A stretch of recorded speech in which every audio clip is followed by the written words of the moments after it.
মদনপুর গ্রামে লালু নামে এক দরিদ্র চাষি বসবাস করত। সে ছিল খুবই পেটুক।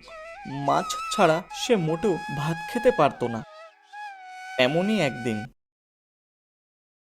ধুত ব্যাং, কয়েকদিন হলো গিন্নি শুধু ভাত খেতে দিচ্ছে।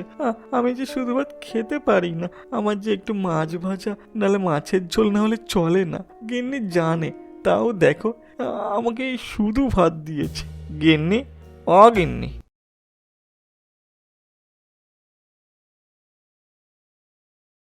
কি হলো? এত এত জোরে ডাকছো কেন গো? আমাকে একটু কাজও করতে দেবে না শান্তিতে? তুমি জানো যে আমি মাছ ছাড়া ভাত মোটে খেতে পারি না, তাও তুমি শুধু ভাত দিচ্ছ। আমি এই দিয়ে তো খেতে পারি না গিন্নি। মরণ আমার। বাবু দুদিন ধরে কাজে যান না, উনি আবার মাছ ছাড়া ভাত খেতে পারে না। বাড়িতে নেই কোনো বাজার, তা আমি কি দিয়ে রান্না করব বুঝি? আদি খেতা। ও, এই ব্যাপার। তা ঠিক আছে, তা তো আমায় আগেই বলতে পারতে। আমি নদীর দিকে চললাম মাছ ধরতে। মাছ নিয়ে আসি, তুমি তেল গরম করো, তাহলেই রাতে জমায় ভাত খাবানি।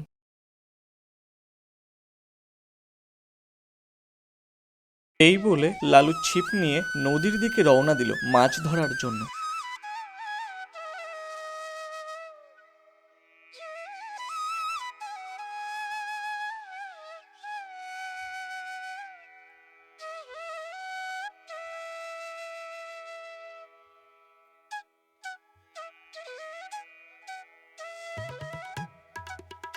কিন্তু নদীতে যেন কোনো মাছই নেই। নদীমা, নদীমা, কত সময় হইলে তোমার পাড়ে আমি বসে আছি মাছ ধরার জন্য, কিন্তু আজ দেখো কোনো মাছই ছিপে পড়ছে না। এইদিকে গিন্নিকে আমি বললাম তেল গরম রাখতে, আমি গেলে মাছ ভাজা করবে, তাই দিয়ে জমিয়ে ভাত খাবো। এইদিকে তো কোনো মাছই পেলাম না। গিন্নি না শেষ পর্যন্ত আমাকেই ভাজা করে। জানি না আর কত সময় এইভাবে বসে থাকবো, তাতে বরং একটু ঘুমোই নেই। এইভাবে অনেকটা সময় হয়ে যাওয়ার পর সে যেন ঘুমিয়ে পড়ল। এদিকে বেলা গড়িয়ে অন্ধকার নেমে এলো।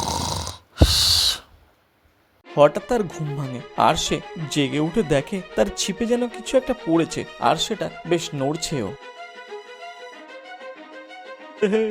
বাবারে কত সুন্দর, কত বড় একটা মাছ পেয়েছি। গিন্নি কত খুশি হবে। গিন্নি, আমি আসতেছি তোমার জন্য মাছ নিয়ে। ওরে বাবারে, কতদিন হলো মাছ মাংস কিচ্ছু খাওয়া হয় না। আর কি করে চলি আমি?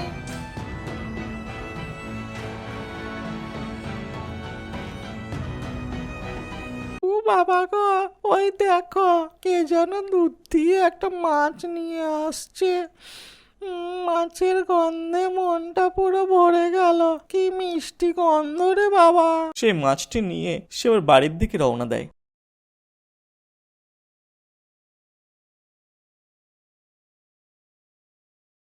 ওই তো ও কাছে এসছে, যাই এবার গিয়ে মাছটা চাই দেখি।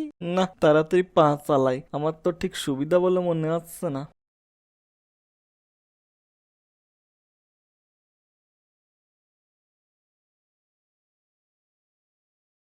এই, আমাকে তোর এই হাতের মাছটা দে তো, আমি মাছ খাবো। এখন এর সাথে কথা বাড়ায় কাজ নাই, আমি পা চালাই বরং তাড়াতাড়ি।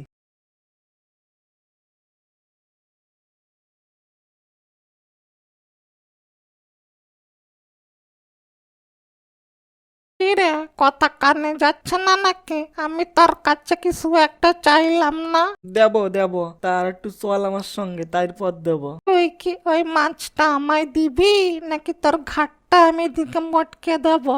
আরে তোরে কলাম তো দেবো, তবে তোরে আমি মাছ এনতে দেবো না। তুই আমার বাড়ির ওনে যাবি, তারপর তোরে আমি মাছ দেবো।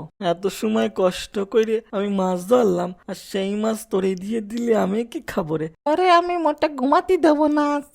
আজ তুই দেখতে পারবি, আমি সারা রাত তোর দরজার বাইরে থেকে তোরে জ্বালাবো, তুই ঘুমাতে পারবি না। আর ওই মাছও খেতে পারবি না। যা যা ভাগ, মাছ কি তুই মাছের আঁশও পাবি না। মাছ দে, এই মাছ দে, আমি মাছ খাবো। মাছ দে, আমি মাছ খাবো। তাড়াতাড়ি দে, এই মাছটা দে না, আমি মাছ খাবো। হ্যাঁ হ্যাঁ, তুই যা পারিস কর তো, আমিও দেখি তোর কত ক্ষমতা। মাছ দে, এই মাছ দে, আমি মাছ খাবো।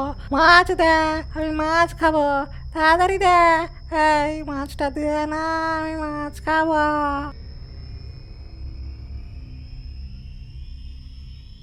কি হলো গো, তোমার চোখ মুখের অবস্থা এরকম কেন? আর বাইরেই বা ওটা কে এভাবে চিল্লাচ্ছে গো? ও, ওটা কিছু না গো, তুমি ও নিয়ে এত চিন্তা করিও না। ধুর, এ পেতনিকে তো এবার একটু শাস্তি দিতেই হবে, এ তো খুব জ্বালাতন করছে। যাই দেখি খুন্তিটা গরম করে আনি তো।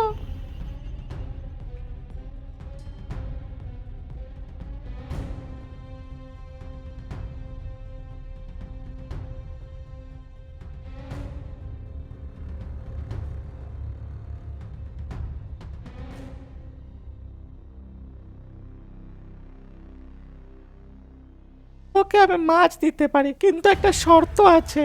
শোন, আমরা কিন্তু কেউ ঘরের থেকে বেরোবো না, ঠিক আছে? তবে শোন, তুই একটা ছিদ্র দেখতে পাচ্ছিস তো ওই যে দরজার পাশে? আমি যখন বলবো তুই ওখান দিয়ে হাতটা বাড়িয়ে দিস, তাহলে আমি তোকে একটা মাছ দেবো।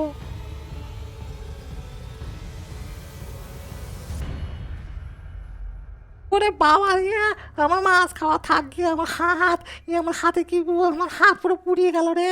আমার হাত লাল হয়ে গেল পুড়িয়ে। আরে আমার মাছ খাওয়া থাক, আমি পালাই রে আনতে।